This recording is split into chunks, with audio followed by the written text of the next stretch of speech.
আসসালামু আলাইকুম রহমতুল্লাহ বরকাত। প্রিয় দেশবাসী, কেমন আছেন? ভালো আছেন? নতুন প্রধানমন্ত্রী তারেক জিয়া স্পষ্ট করে বলে দিয়েছে স্বরাষ্ট্র প্রতিমন্ত্রীকে যেন আর কোনো পুলিশে লাঠিয়াল বাহিনী যেন না হয়, যেন অন্যায় অবিচার না করে পুলিশ বাহিনী আগের মতো। স্পষ্ট কথা বলে দিয়েছে।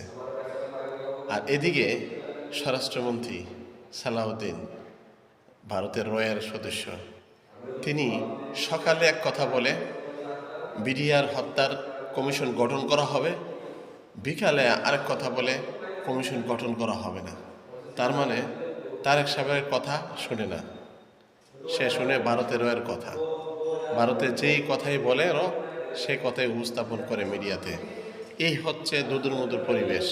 এই পরিবেশে তারা কিভাবে বাংলাদেশের মধ্যে আগামী নতুন বাংলাদেশ পরিচালনা করবে আমার বোধগম্য নয়। নিশ্চয়ই এই দেশে আরেকটা বিপ্লব ঘটবে, হয়তো আজ নয়তো কাল।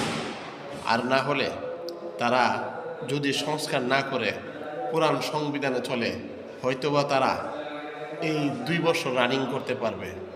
আবার নির্বাচন আসবে পুরান সংবিধান অনুযায়ী, তখন শেখ হাসিনা আবার ফিরবে নতুন রূপে। আমি যেটা বলি সেটাই হয়, দেখবেন এটাই করতে যাচ্ছে। আর বিচার সংস্কার সব চাঁদের দেশে উঠে গেছে। এই 2000-এর উপরে এই দেশের ছাত্র জনতা, শিশুসহ মারা গেছে। তাদের বিচার এই বাংলাতে হবে না, করতে দিবে না আওয়ামী লীগ এবং ভারত এবং বিএনপি একাকার হয়ে গেছে। ভালো থাকবেন, সুস্থ থাকবেন, সবাই সবার জন্য দোয়া করবেন। আল্লাহ হাফেজ।